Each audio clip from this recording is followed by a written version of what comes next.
கொஞ்சம் அங்கேயே நில்லுங்க ப்ளீஸ்.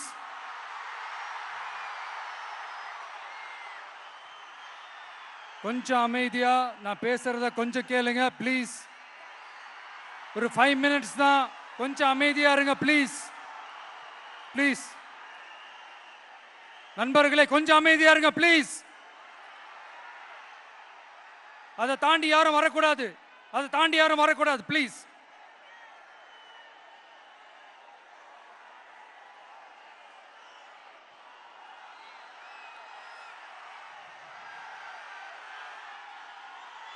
என் நெஞ்சில் குடியிருக்கும்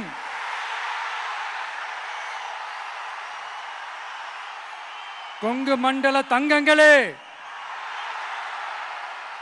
திருப்பூர் பகுதி மக்களே, உங்கள் அனைவருக்கும் என்னுடைய வணக்கம்.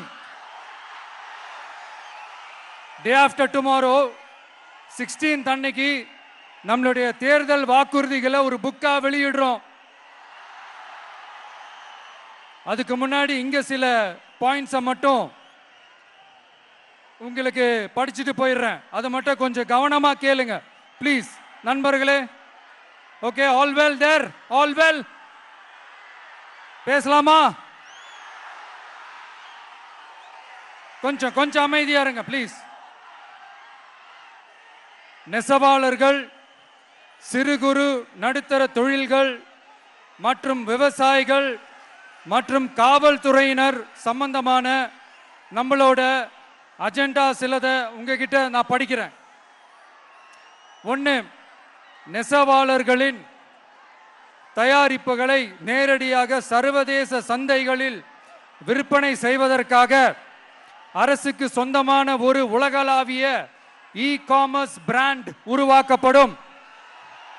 மேலும் முக்கிய நகரங்களில் வெற்றி தறி விற்பனை நிலையங்கள், ஷோரூம்ஸ் அமைக்கப்படும்.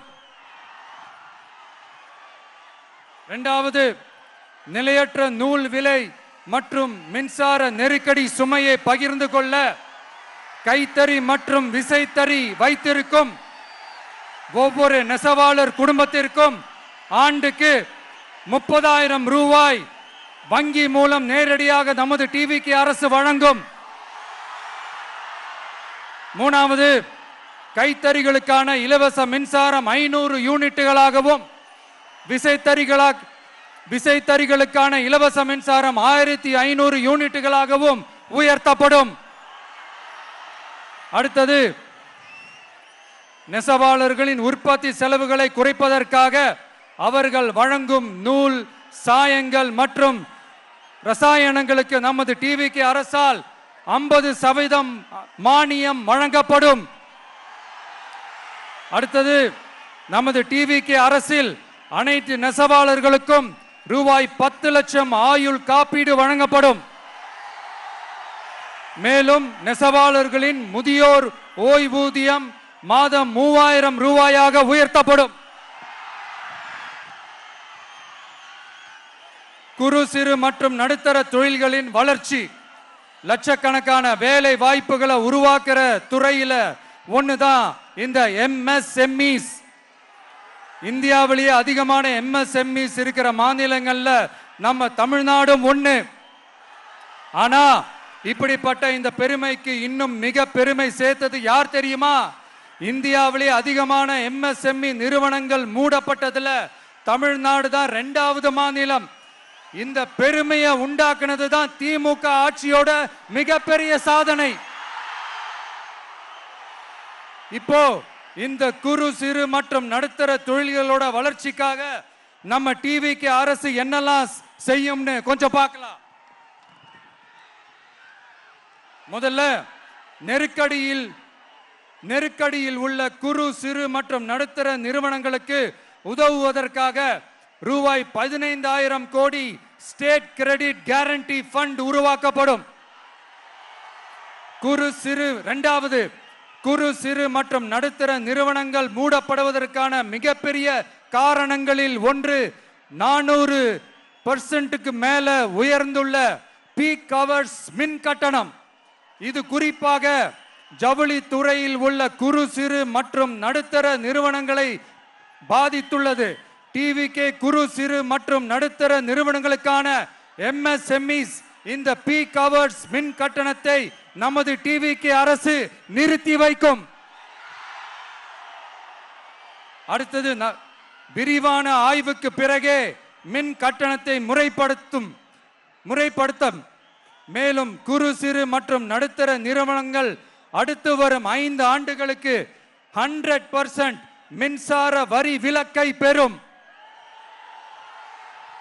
அடுத்தது குறு சிறு மற்றும் நடுத்தர நிறுவனங்கள் உலகளவில் போட்டி போடுவதை உறுதி செய்வதற்காக அவற்றை நவீனமயமாக்க ஒரு யூனிட்டுக்கு ரூபாய் 50 லட்சம் வரை என்ற அளவில் 35% நேரடி மூலதன மானியத்தை நமது டிவிகே அரசு வழங்கும்.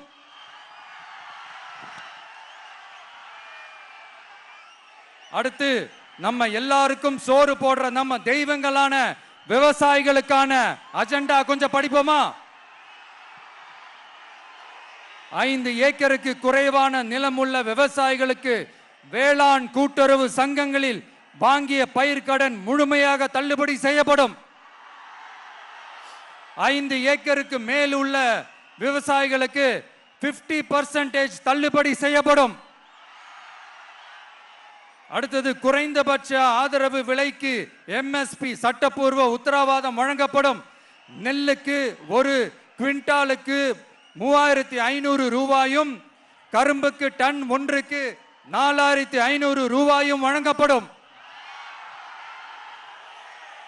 உழவர்களின் தோழன் திட்டத்தின்படி குத்தகை விவசாயிகள் மற்றும் விவசாய தொழிலாளர்களுக்கு ஒரு குடும்பத்திற்கு ஆண்டுக்கு ரூபாய் 10,000 ரூபாய் அவர்களின் நேரடி முதலீட்டு ஆதரவு தொகையாக வழங்கப்படும். 100% பயிர் காப்பீட்டு திட்டத்தின்படி பயிர் பாதுகாப்பு உறுதி செய்யப்படும்.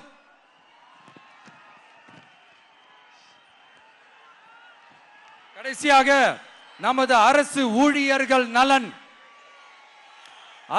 ஊழியர்களின் நலனுக்காக பழைய ஓய்வூதிய திட்டம் மீண்டும் வழங்குவது குறித்து நமது டிவிகே அரசு கனிவுடன் பரிசீலித்து மதிப்பீடு செய்யும். அடுத்தது 5 அல்லது அதற்கு மேற்பட்ட ஆண்டுகள் தொடர்ச்சியாக அரசு பணியை நிறைவு செய்துள்ள அனைத்து தற்காலிக ஆசிரியர்கள், செவிலியர்கள் மற்றும் எழுத்தர் பணியாளர்களை நமது டிவிகே அரசு பணி நிரந்தரம் செய்யும். 3வது, பதவி உயர்வுக்கு பணம் பெறும் கலாச்சாரத்தை நமது டிவிகே அரசு முடிவுக்கு கொண்டு வரும். அனைத்து அரசு ஊழியர்களின் இடமாற்றங்களும் வெளிப்படையான மற்றும் கால வரையறைக்கு உட்பட்ட முறையில் நடைமுறைப்படுத்தப்படும். 4வது, காவலர்களின் அடிப்படை மாத ஊதியத்தை 18,200 ரூபாயிலிருந்து 25,000 ரூபாயாக நமது டிவிகே அரசு உயர்த்தும். அதிக மன அழுத்தம் உள்ள பணிகளில் ஈடுபடும் காவலர்களுக்கு பணிப்படியாக மாதம் 1000 ரூபாய் கூடுதலாக வழங்கப்படும். காவலர் நலன் மற்றும் பணி நிபந்தனைகள் சட்டத்தை, அதாவது police welfare and working conditions act, நமது டிவிகே அரசு இயற்றும். அச்சட்டத்தின்படி காவலர்களின் பணி நேரங்கள் முறைப்படுத்தப்படும். அதிக பணி சுமை கொண்ட காவலர்களுக்கு வாரத்திற்கு ஒரு சுழற்சி முறை விடுமுறையை உறுதி செய்யப்படும். சலவைப்படியை, அதாவது வாஷிங் அலவன்ஸ் 500 ரூபாயிலிருந்து 1000 ரூபாயாக உயர்த்தப்படும். மேலும் மதுரை, கோயம்புத்தூர், திருச்சி, திருநெல்வேலி, சேலம் மற்றும் வேலூர் ஆகிய இடங்களில் காவலர் நல மருத்துவமனைகள் நமது டிவிகே அரசு நிறுவும். கடைசியாக பெண் காவல்துறை அதிகாரிகள் பாதுகாப்பு நெறிமுறை அல்லது பாதுகாப்பு பணிகளுக்கு பணியமர்த்தப்பட மாட்டார்கள். பெண் காவல்துறை பணியாளர்களுக்கென தனி ஓய்வறைகளும் நடமாடும் டாய்லெட் யூனிட்டுகளும் அமைக்கப்படும்.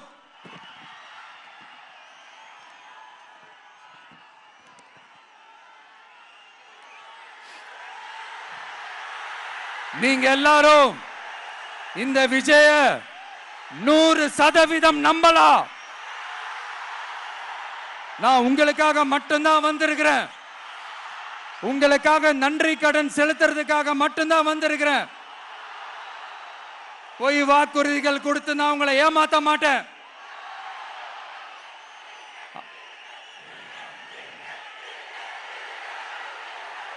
அதனால உங்க அண்ணனுக்கு, உங்க தம்பிக்கு, உங்க மகனுக்கு, உங்க பிள்ளைக்கு